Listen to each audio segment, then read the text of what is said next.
This is a We Are Podcast show. We Are Podcast is Australia's premium gathering of current and future podcasters.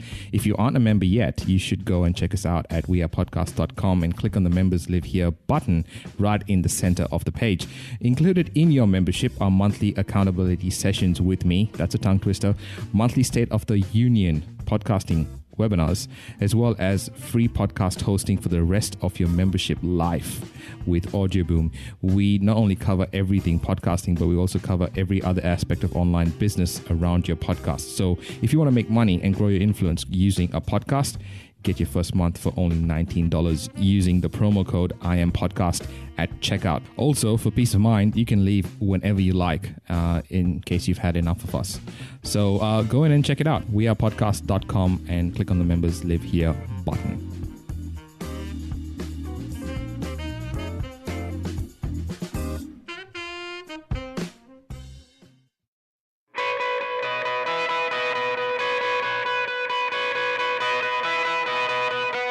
Welcome to Rub the Wrong Way, a podcast for massage professionals. Each week, we undrape the taboo topics of massage therapy life, go deep on industry issues, and help you discover practice-building tips and tricks from industry experts. Grab your laundry basket and join your host, Christy Melling, as we strip down, bare all, and help you get rubbed the right way.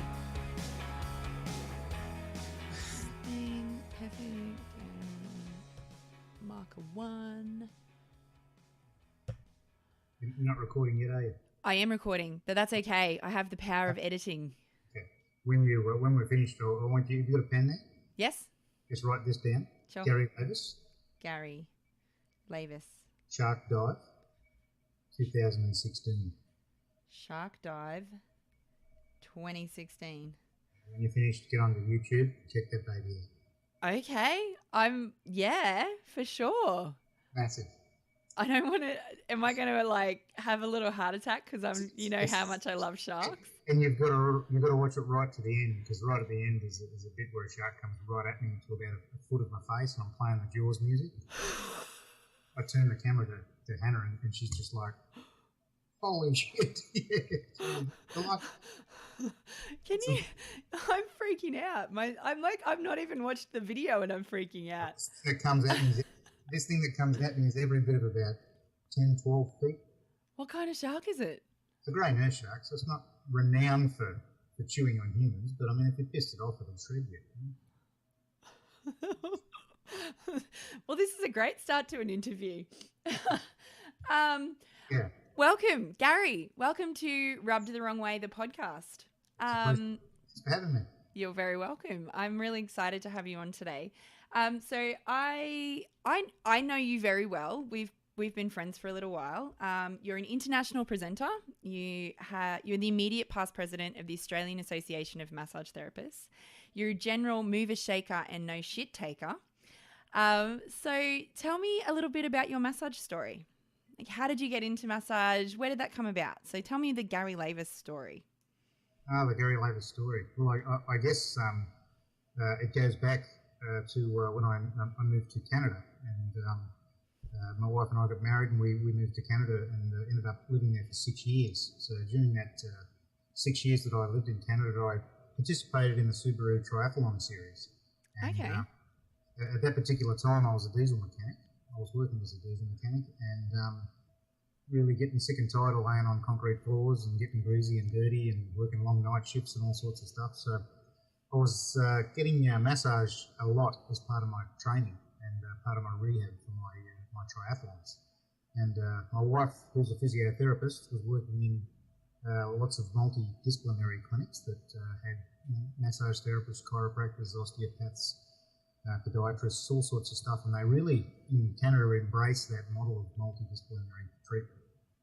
And we sat down one day and looked at each other and thought, why don't I do massage? And when we move back to Australia, we can open one of these new multidisciplinary clinics.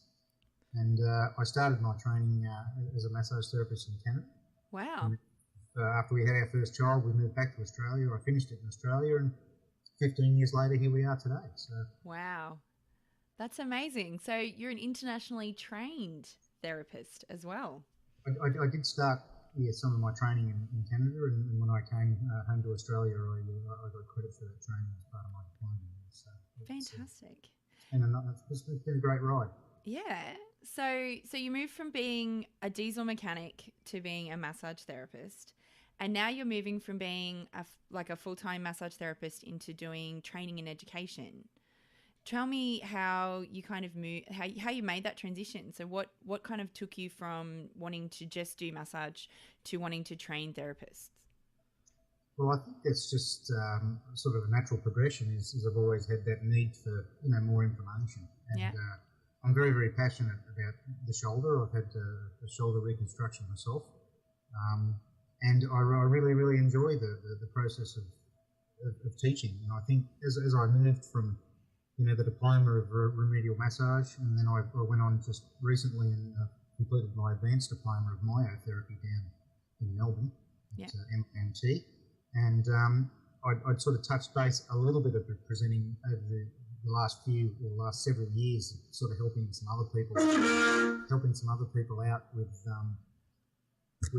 presenting workshops, and then I was just a slow progression into presenting myself. So Fantastic. now I've got my platinum set up, so platinum remedial massage training, and now I go around the country, around Australia, and last year I presented in New Zealand at their national conference, and hopefully I'll be doing some more international presenting as well. So it's just something that I've sort of progressed on, and I'm really, really passionate about teaching. I love it.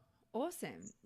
So I know you're really passionate about the massage industry as a whole, and that's been reflective in your work as a board member and as an immediate past president. What has been your your greatest achievement, do you think, within the whole industry? Because I know that you've worked really hard in that space. So was there one moment or something that you can kind of touch on that you think was a really big achievement for you within the whole industry? I don't know whether it comes down to an achievement or not, but certainly being the national president of the Australian Association of Massage Therapists put you in a lot of places where you had contact with people like health ministers and stuff like that. And I think it was good to be able, whenever there was discussion going on industry-wide in reference to massage and where it was going, it was great to be able to be there and contribute to it. I think overall, I think I just really had a passion for being able to contribute and really being able to, help get recognition for massage therapists, because I think we're sort of under-recognised, and, I think we've really got a really healthy future in where we're going as an industry. Awesome. So how did massage kind of become your passion? Was there you've mentioned that you did a lot of sport and you've now had a shoulder reconstruction. Was there kind of something that kind of brought you into just really wanting to do this? Absolutely. I think it was the combination of the two. I mean, obviously as a mechanic, I always had the need to know how something worked. And as a kid and a young bloke, when I got a toy or something, I always pulled it completely apart and put it all back together again. And so as a mechanic, especially with the shoulder, like I said, my shoulder is my absolute passion, but I certainly present workshops in other areas of the body as well. But having a shoulder reconstruction, knowing exactly what it was that went wrong with my injury and how it was going to be repaired, and knowing the ins and outs of the rehabilitation process, the mechanics of the body fascinate me. Yeah. I have a real passion for, needing an understanding of exactly how things work, how you can make it work better, and what's the best way to attack a rehabilitation process. It really fascinates me.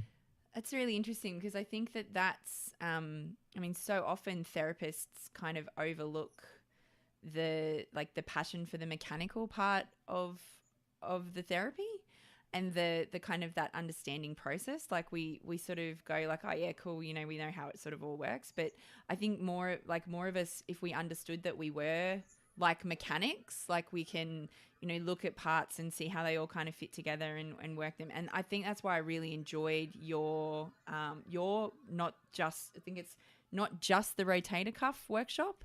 It was a really cool workshop when we did it. It was really fun, and it was a really nice kind of insight into the really deep fundamentals of how the shoulder worked. And for me, even after being in the industry for the amount of time I've been in, going back and kind of really like getting a good solid handle on those fundamentals was really awesome. I loved the way you presented it, and it's really changed it's kind of leveled up what I've been doing in my clinical work now. So I really love the way you present. Is that a style, like, have you sort of, is it just because you're so passionate about presenting that you've got this really kind of approachable style? Like, do you find that you just love to kind of get that information out there to people? Is that why you can't, it's so approachable? Absolutely. I think the way I like to explain the way I teach is on a real nuts and bolts sort of guide. Yeah. So, we sit back, we look at how the shoulder is designed, all the aspects of it, how it mechanically works, how it can go wrong in so many different ways, how posture can influence to its, poor ability to function correctly, and all of the aspects around, and it's all about looking outside the box, treating outside the box, and to be able to sit back, assess, say this is the symptoms we have, how can we move on now and be able to put this together and make it effective. I'm a real visual sort of guy, so a lot of my workshops, as you would have noticed, a lot of my slides and that are very mechanical, and we look at pivots and levers and all sorts of things. And I think the best way to teach people is to be able to put it out there in a format that they can understand. Yeah. We're in an industry where you can get really bamboozled a lot of the time by big anatomical words and lots of big phrases that are confusing. But I like to be able to bring all that together, simplify it, keep it very simple, and put it out there in a format that's easily understandable. People can follow it and say, hey, let's do this, the simple process, follow the protocol, and at the end of the day, we'll come out with something that works. And I think that's it's definitely one of the things that I've found is we're moving as an industry, we're moving towards this like very technical and very, don't get me wrong, I love research, and I think research is really important. And I had a pretty good conversation with Michelle Velasco about research literacy the other day.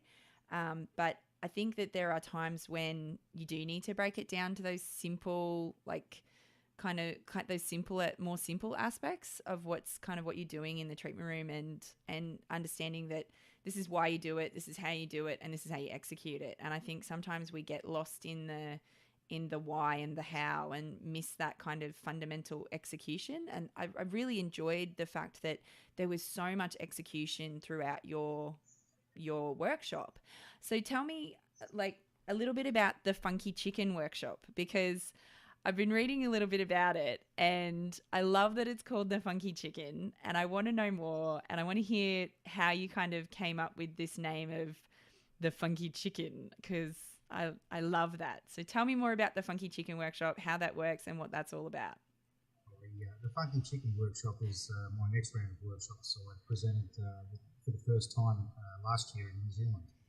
So it's a combined cervical thoracic workshop, and it really basically based on poor posture, that hyperkyphotic forward head posture that is almost like an epidemic in our society now, particularly amongst accountants, solicitors, people that sit at computers all day.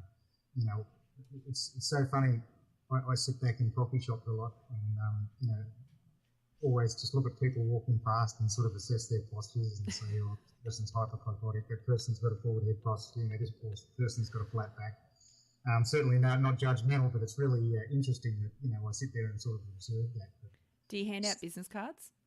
I should. Like when you need some help with that, just let me know.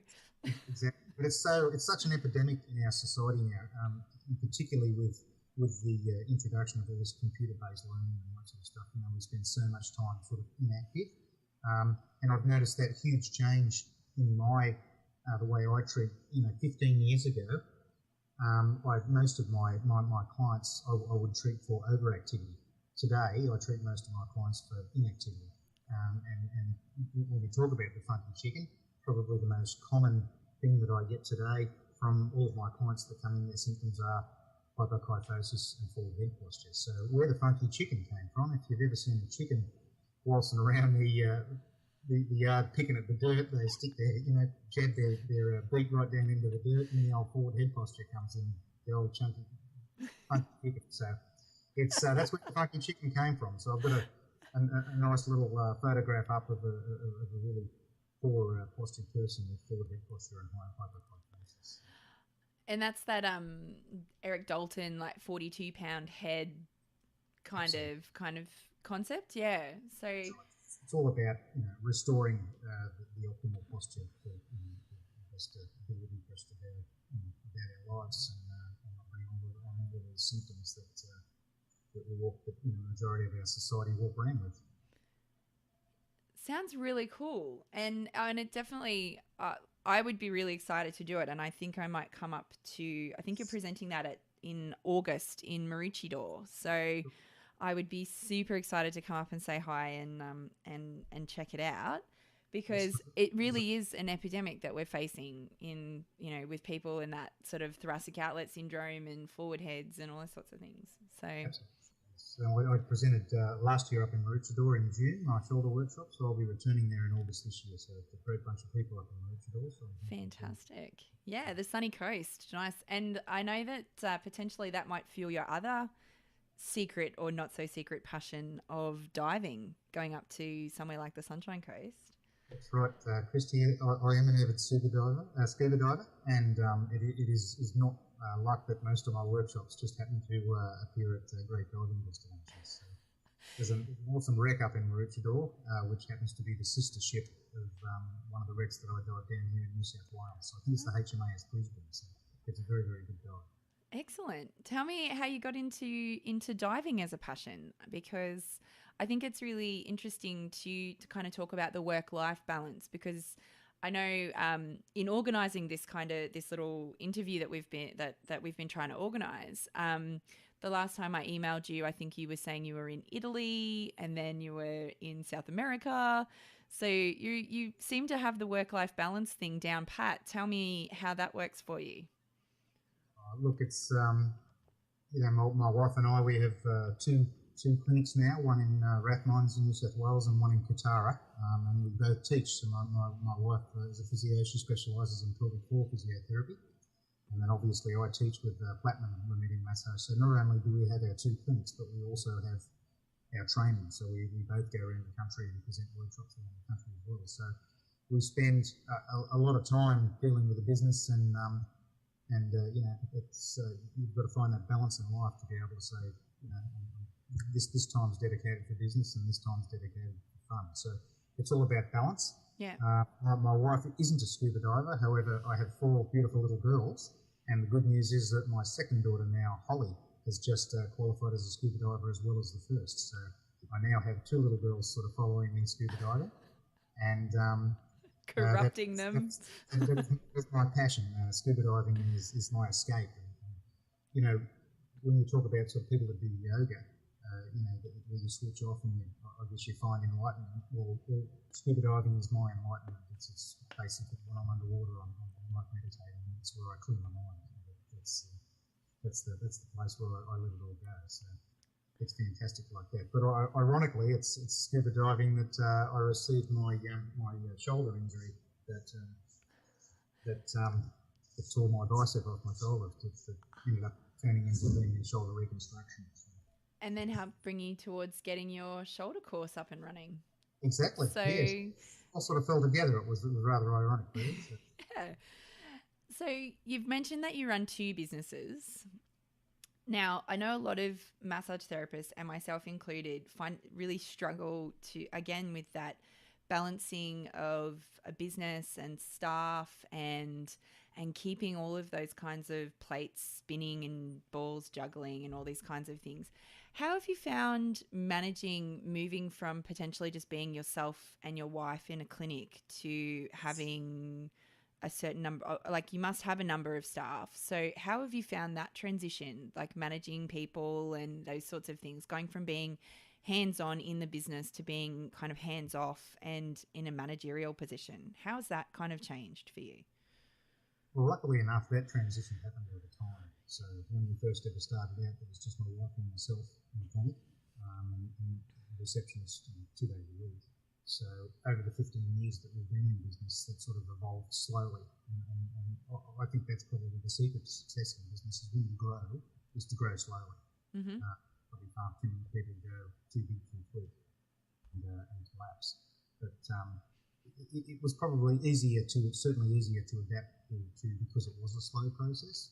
And, we took on one staff member at a time. Additionally, to the point where we are now, I think we're about 300 staff. So, How many staff? about 14, I think. 14. Wow.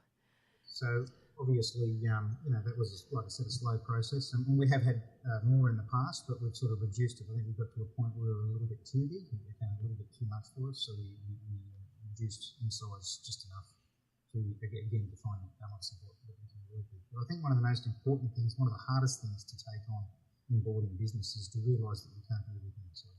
You've got to be able to bring people in to do it for you and be able to let down and trust in people. And that, I think that's part of what's difficult for massage therapists, and particularly in business, is to learn to let go of doing the bookwork, or let go of doing the administrative stuff, or let go of some of those clients that they have grown to love, and all of these sorts of things. And were there any moments that were really challenging for you that you were like, I don't know if I can do this anymore? Like, I don't know if I can deal with like all of the bigness, or was it always just really comfortable in that slow growth kind of pattern for you? Well, I guess so far. So the business is probably never really comfortable. You're always, fired up and worried about how things are going to be, how things are going to be next week, and especially when you have that responsibility of employing other staff who have mortgages and families and stuff like that. But I think the biggest challenge that I face earlier on, I was working like 40 hours a week hands on, so I was doing 4 10-hour days as a massage therapist. The majority of my caseload, and even still today, would probably be tradesmen. And it's really big, heavy work. And I got to the point where I almost, hit the wall physically. And I just had to be able to turn around and just accept that I could no longer work physically 40 hours a week. And I had to go somewhere and realise that it just wasn't possible anymore. And I think that was at that point that I sat down and said, okay, where can I go from here? Let's reduce my hours to 25 hours hands-on a week. I can handle that physically, and then get into doing some managerial stuff for the business, plus also my teaching that I do now with the workshops. So that was hard to do, ego-wise too, because you always think you're indestructible. But also too, there was clients that I had to let go and to influence them to see some of my other massage therapists who didn't want to do that either. So at some point you've just got to sit down and say, look, I just can't do this anymore. There will always be people that aren't pleased or unhappy about it, but that's just the way it has to be. One of those decisions you make in business that not everyone's going to be happy with. And I think that's, again, it comes back to massage therapists don't want to disappoint anyone. So they want to be there for everybody, because we're by nature that giving personality. And when you have to say to a client, I just can't see you anymore, they take it really personally, and it's really and you take it really personally. You're like, oh, I'm really sorry, and you feel really bad and all those sorts of things. And I know personally it's been really, it's challenging to kind of, get move clients on. Do you have any good kind of boundary setting techniques that you use, or is it always just kind of like an ad hoc kind of thing when you're trying to kind of manage those boundaries with people, or do you have sort of a protocol that you like to put in place, like anything in potentially that you might teach to your staff to help them with things like boundary setting and ethics and stuff like that? Look, we're a very close-knit team. I think it's important to always be a team.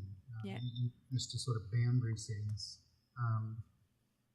I've always looked at it the thing is, it's the best thing that we approach everything as a team rather than individuals. So these days we try to influence the clients that it's not just me at work, but it's our team, and that when we're at work, that client, any particular client, it's not specifically yours.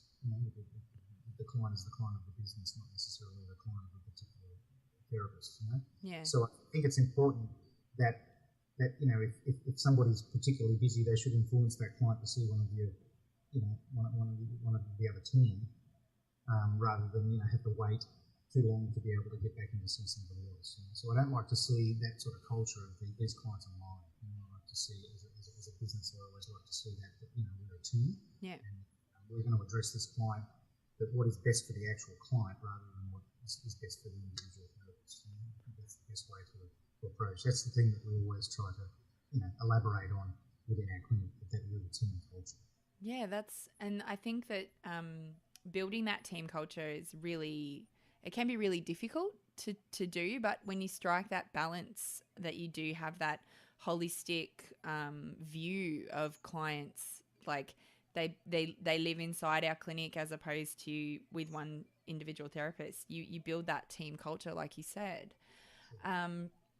So let's get into some of the people that have influenced you as a therapist. So has there been one particular presenter or someone who you've really resonated with?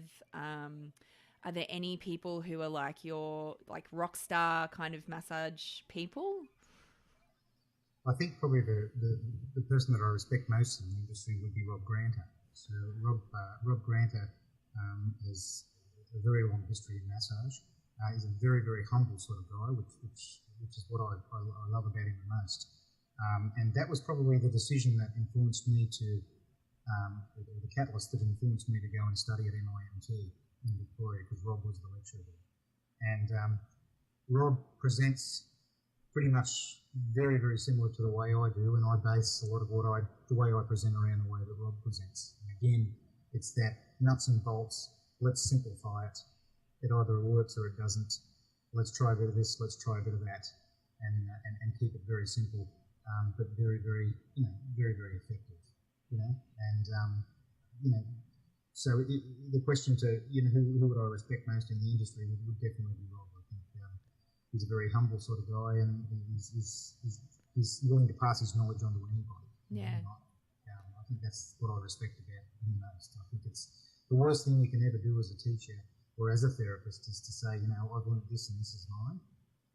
I think the best thing to do is, if a therapist comes back from a workshop, is bring all your mates and say, hey, this is what I learned on the weekend. What do you think? And share all your information together. I think it's all about giving and all about sharing information rather than, I think my pet hate in the industry is people that think they have an ownership over particular techniques and skills and stuff like that. And I think it's like, come on, let's teach everybody to be good. Would you say that's something that rubs you the wrong way? Just a little bit. just a little. So I think at the end of the day, the best thing you can do as a therapist is to pass your skills on and spread it around and show other people. Fantastic. Have you had an opportunity to have a treatment with Rob? I've never had a treatment with Rob, but I've certainly been on the table as a model, I guess, during a lot of our assessments within the college when we're learning different techniques. And Rob's always, more than willing to open for suggestion and say, look, if Rob was doing something particular, I'd say, well, what if you did it this way or did it that way? And he's always open. That sounds good. Well, let's try it. So it's really good. Yes. So I've never been particularly a patient on this bench, but we certainly did go through quite a bit of discussion over my shoulder rehabilitation because Rob had a similar thing with his shoulder. He came off and injured his shoulder while biking.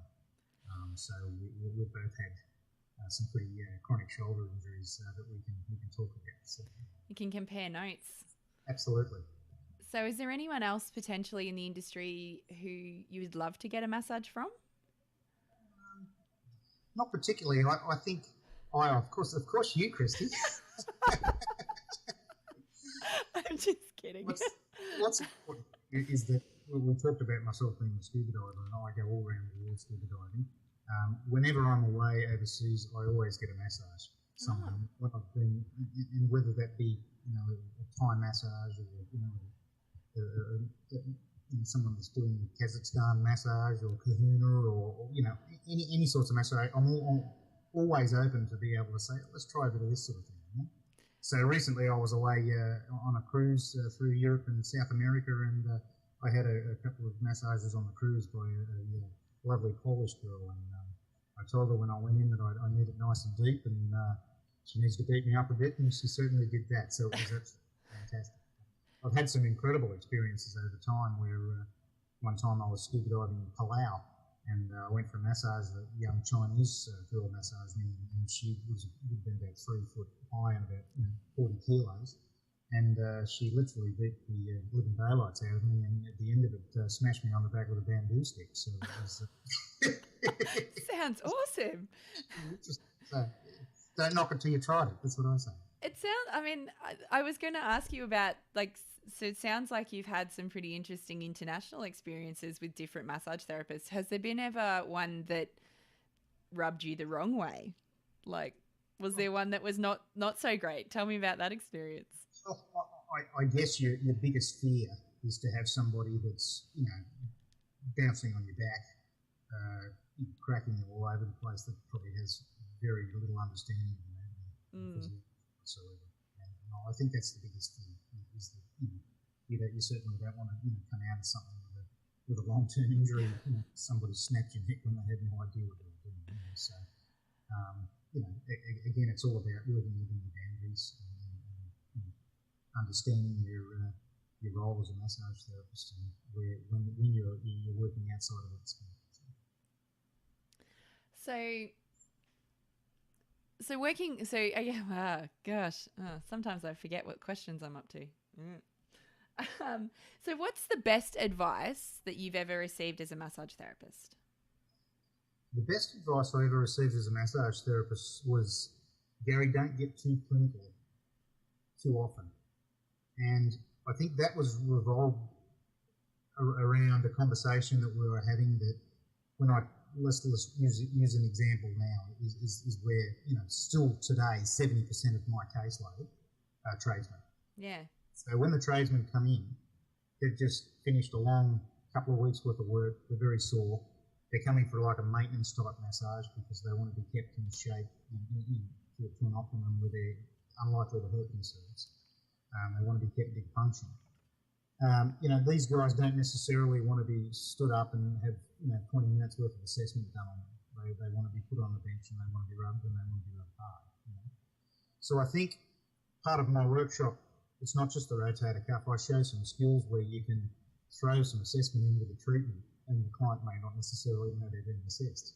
So the ability to be able to do what our bread and butter is to be able to get in there and really, certainly for my caseload, these really big guys coming in, tradesmen, MMA, cage fighters, and all these sorts of guys. They want to be rubbed, and they want to be rubbed hard. And that's what they want as a customer. They're coming to me because that's what they want. And I think it's important to be able to give your customer what they want, but to be able to put in what you need to professionally as well, but to be able to find that balance. I think that's probably the best advice I ever received, is don't make it too clinical for the whole treatment. I think that's some really good advice to give to potentially new therapists into the industry. Is that the sort of thing that you would like new therapists to know? Sometimes you just got to get in there and get down and dirty and kind of get into the nitty gritty, and all the assessment and all the fluff's really great, but sometimes you just got to touch some bodies. Yeah, absolutely. I think that that's a mistake you can make is not certainly not to take away from our professionalism as to what we do. I mean, and if you're not assessing, you're just guessing. You need to assess. It's paramount to assess. But you've also got to remember that you've got to take on board that people are here to see you for a particular reason, and that's what they want. So at the end of the day, you've got to find a balance. You've certainly got to include the assessment, but you find a balance of being able to assess over a period of time. Awesome. And so just in wrapping up, what's in the works? Where can we find you? I know we've mentioned platinumremedialmassage.com.au. That's your new website for all of the training and workshops that you're running. And I know that you sent me through some info that you're going to be presenting not just the rotator cuff workshop on Sunday the 21st of February in Kingscliff, Sunday the 20th of March in Coffs Harbour. And you're going to be doing the Funky Chicken workshop coming up in August in Maroochydore, and I think at some point in Melbourne. Am I right? The last one's in Mildura. Oh, Mildura, Victoria. That date will be changed because I've just been asked to present at the MIMT Soft Tissue Congress in Melbourne on the 23rd of October. So. Yay, that's awesome. Big news. Like that's some breaking news. At this point, I should be talking about the SIJ, so which will influence me to make another workshop for Platinum. So fantastic. Ooh, SIJ. I'm super keen for you to teach me all about that. That'll be great. Another one of those highly mechanical parts of the body that a lot can go wrong with. So. Absolutely. And so can we find you anywhere on social media or... I don't have Facebook hooked up at the moment. I'm sure you and Christy will hook me up with that. But at the moment, my website's www.platinumrmt.com.au. That's platinumrmt.com.au. That's right. And you'll be able to get all of the information to all of my workshops and where I'm presenting in the country there.